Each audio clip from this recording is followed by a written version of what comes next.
Y'all gotta start over? No. It's my bad. Out of the, I think it was 3 or 4 articles that we had, this seems to be the one that's foolproof, has a lot of information, is pretty useful. And the purpose of this article is just as stated, it published evidence and established theoretical connections between immune system dysfunction.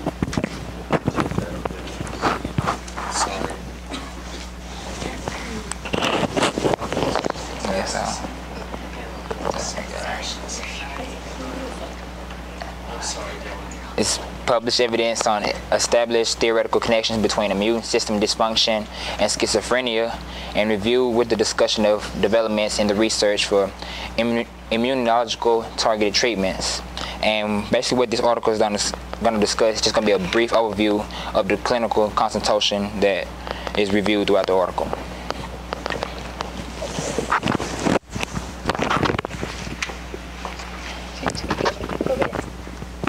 I don't know where to put this thing on. Okay, there we go. I'm going to talk to you about how the researchers decided to make up this study. Basically, the researchers planned this study because they wanted to see how schizophrenia relates to the immune system and if they had any correlation. And because no one really knows where schizophrenia comes from, and so they're trying to figure out where it is from. We found out that the investigators searched on something called the Cochrane database at the school that they were at, and they searched for the terms of autoantibody, autoimmunity, immune dysfunction, and schizophrenia to see if any of those 4 terms had any correlation with each other. They wanted to find the health outcomes in the patients diagnosed with schizophrenia. They also focused on a term called heredity and pre-degree, I think, studies, which is evidence in association between schizophrenia and a wide range of autoimmune disorders emerged from evolution of data from Danish national registries and patients diagnosed with schizophrenia and their parents. So they wanted to see basically if the patients that had schizophrenia, if their parents had any immune deficiencies or anything else like that to make them hereditarily correlate. They focused on the immune systems and its role in development of the schizophrenia disorder. The background leading to it kind of has to do with what I just talked about too. It's very difficult to estimate accurately where schizophrenia comes from. And so that was basically their background, was they wanted to know the signs and the symptoms and how they all correlated. Schizophrenia is more than likely not just one single disease, they said. It's actually circumscribed. It's actually a circumscribed syndrome, which is a combination of several other disorders and diseases that make them have this syndrome. Researchers, like I said, want to know where it comes from. And one of the quotes that we found in this article from the author of it says, "This article explores the potential link between immune system dysfunction and schizophrenia, proposes the theoretical model to explain the plausibility of such a link, and discusses prevention and treatment implications for patients who may be at risk for or have immune system dysfunction related to schizophrenia." I don't know who's going next.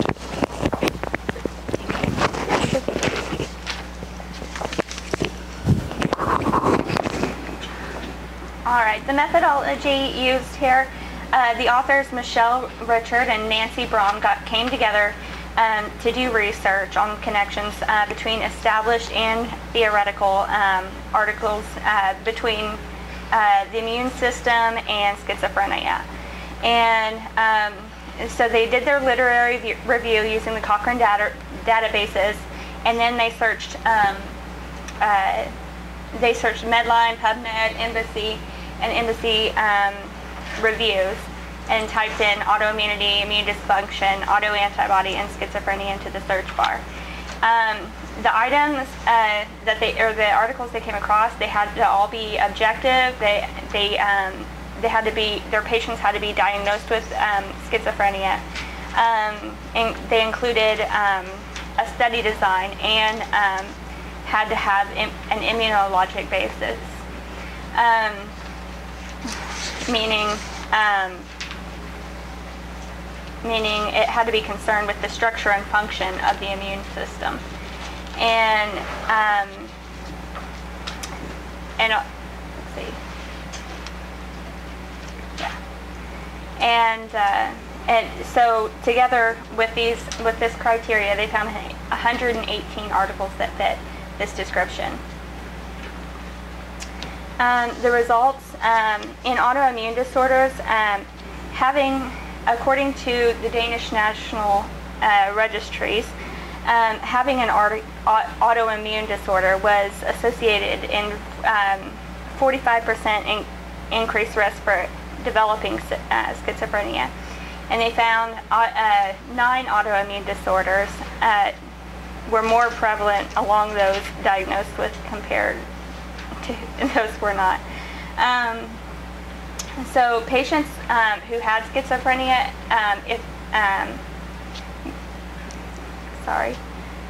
who had a first-degree relative with schizophrenia were more likely to have a first-degree relative with an autoimmune disorder, like HIV.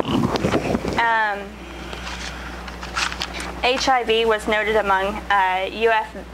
Veterans with schizophrenia, and that was related to an increased rate of substance abuse and there was a reduced risk of in patients with schizophrenia for HIV of those who didn't use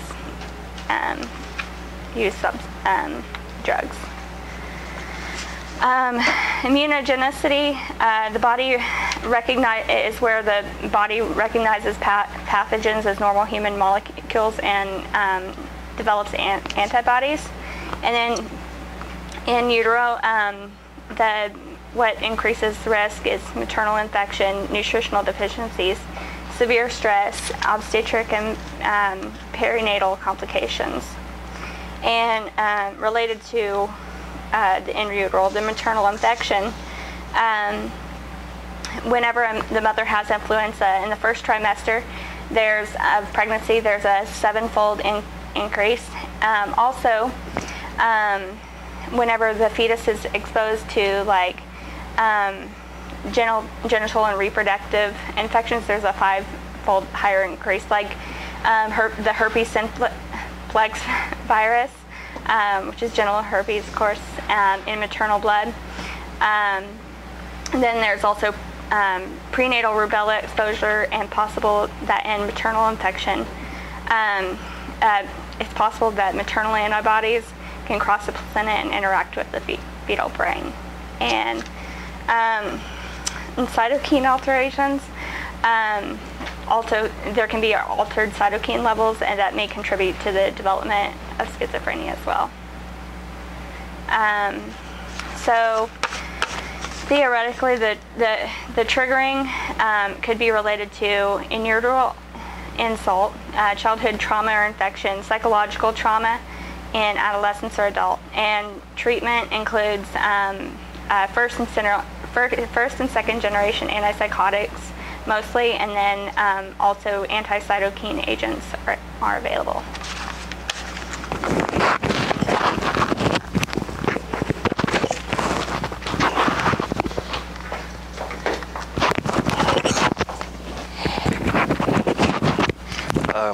All right, I'm just gonna kind of conclude everything. Basically, like they've said, it's a collection of a bunch of articles that try to relate schizophrenia to the immune system and how it originates. There's no definite results as the effects of the immune disorder directly cause schizophrenia. It's more of just basically it increases the risks and different stuff like that. And like I said, in some cases the risks are higher. Even if it's just a small amount of correlation between it, it's really important to look at it, especially with these results that they've came up with. With that much correlation, it definitely needs to be looked into further.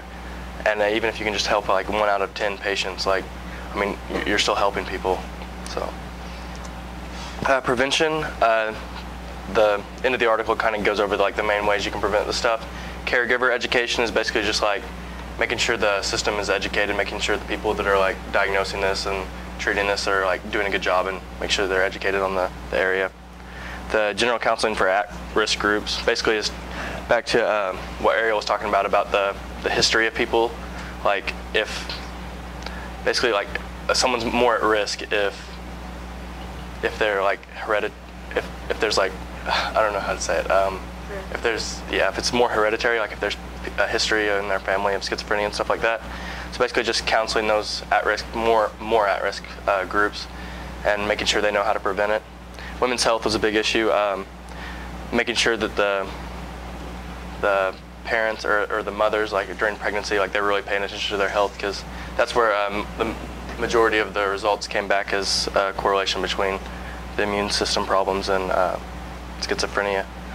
And the fourth was if a patient has a history of schizophrenia, like through hereditary, and at least one other factor, then the article really suggested that like they pay close attention and maybe even suggest counseling to those to help prevent it. Because I mean, like I said, even if you can help like 1 out of 10 patients, you're doing something.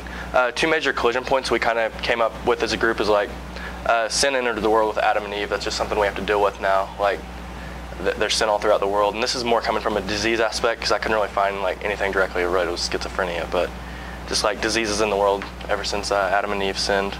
And then everything is in God's hands. Basically, you know, if, as Christians, like we're supposed to trust in God, and everything's in His control, especially when it comes to diseases. A lot of that like haven't been discovered yet, and we don't even know exactly where some of it comes from. So it's real important to, you know, just trust in God and have faith. And that's all we have.